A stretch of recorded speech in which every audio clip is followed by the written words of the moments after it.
Vendredi 26 octobre, bonjour à toutes et à tous, bienvenue sur votre chaîne d'information régionale. Vous êtes bien sur Grand Littoral TV, voici d'abord vos prévisions météo avec enfin le retour de la pluie. Aujourd'hui, une perturbation active va traverser la région, donnant des averses partout sur le littoral, l'Audomarois et la Flandre. Rien d'autre qu'un temps couvert, humide et maussade, donc annoncé en ce vendredi avec en prime la baisse des températures. 10 degrés seulement à Saint-Omer, 11 à Dunkerque, Calais et à Boulogne. Ce sera même encore plus froid ce week-end et surtout dimanche. Une masse d'air polaire va descendre sur la France et la région en apportant des températures dignes du mois de décembre selon la chaîne météo et ses prévisionnistes.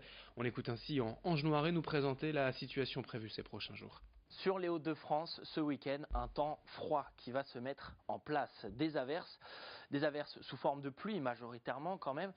Quelques petites floconnades qui sont possibles mais qui ne tiendront pas au sol. Ça, j'insiste là-dessus, pas de neige au sol ce week-end.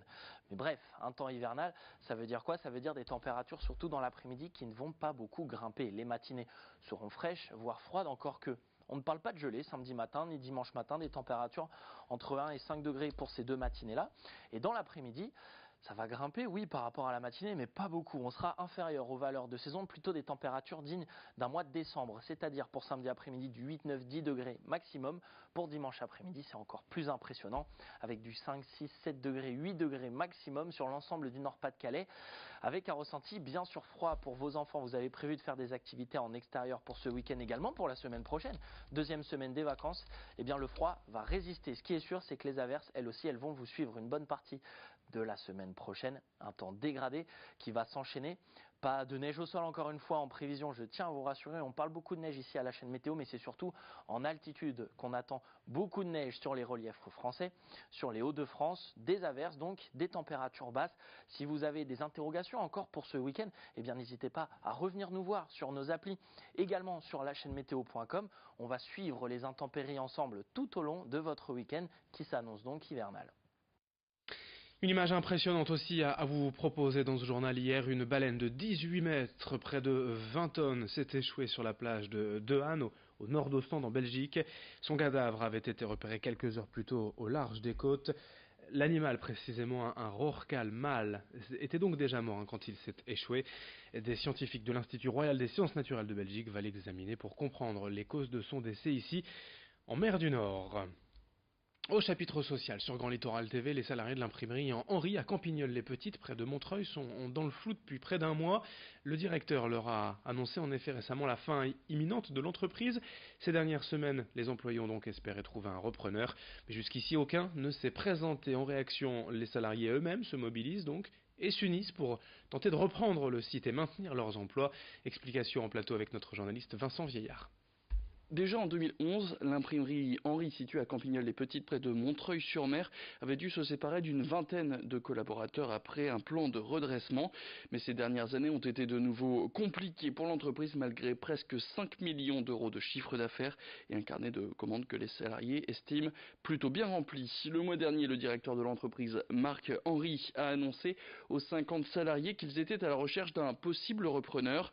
Mais passé l'échéance, personne ne s'est présenté pour sauver cette imprimerie fondée en 1898, ce qui en fait une des plus anciennes entreprises du Montreuilois. D'après nos confrères du journal de Montreuil, dans les prochains jours, cette imprimerie devrait donc déclarer un état de cessation de paiement au tribunal de commerce de Boulogne-sur-Mer. Mais depuis quelques semaines, des salariés se sont mobilisés pour tenter de sauvegarder leur entreprise et donc garder leurs emplois. Un rapport va être transmis au tribunal de commerce qui a donc deux solutions. Soit d'abord la liquidation sans poursuite d'activité, ce qui obligerait l'entreprise à solder ses commandes en 2 semaines. Autre possibilité, la cessation avec cette fois poursuite d'activité. Elle est prononcée quand il y a possibilité de cession, ce qui est le cas de l'imprimerie Henri. Une partie des salariés prendrait donc la tête de l'entreprise pendant 3 mois, délai renouvelable une fois. On passe à toute autre chose dans cette édition avec un rendez-vous à ne pas manquer pour les amateurs de vin et les collectionneurs. Lundi matin, à Roubaix, l'hôtel des ventes met et associés met en vente 10 000 bouteilles de vin réparties en 580 lots.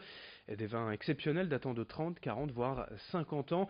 Ces bouteilles proviennent de 2 héritages différents reçus il y a quelques mois. Depuis, les organisateurs ont agrandi leur stock et ont même dû refuser certains lots ces derniers jours.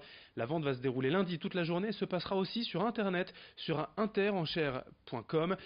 Parmi les lots proposés, notons que le moins cher est un Saint-Julien de 1964 et estimé à 7 euros.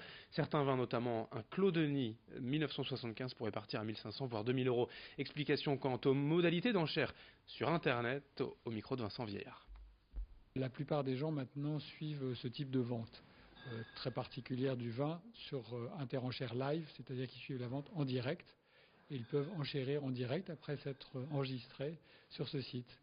Et donc en fait, en salle, on n'a plus grand monde. On se retrouve avec 30-40 personnes maximum.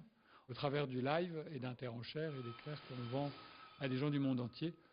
On a aussi effectivement remarqué que depuis quelques années, on avait pas mal de clients russes qui achètent par le biais d'Interenchères et qui sont assez amateurs de vin. Voilà. Et puis d'autres pays, des Anglais, et puis nos amis d'outre-Quiévrain, les Belges, qui sont grands amateurs de Bourgogne notamment. Et puis du sport pour terminer ce journal avec la 22e édition de la Ronde des Sables ce week-end à Lonne-Plage. Comme chaque année, les meilleurs pilotes seront au rendez-vous sur le circuit Bernard Gouvard. Adrien Van Beveren, Milko Potisek, Camille Chapelière pour ne citer que. En tout, 820 pilotes sont engagés, toutes courses confondues, c'est quand même 100 de plus que l'année dernière. La plupart viennent ici chercher de l'expérience, une préparation pour l'Enduropal dans 3 mois, mais la course fait aussi partie du championnat de France de course sur sable. Dimanche 2h30 au menu des meilleurs, 2 heures pour les amateurs et d'autres courses prévues dès demain. C'est un beau week-end animé qui s'annonce sur le sable à Lonne-Plage. Présentation au micro de Louis Caillé. Il y a un véritable engouement pour cette discipline. Chaque année, on le voit. Je pense qu'en reprenant 3 ou 4 années en arrière, on était à 500, 600 pilotes maxi.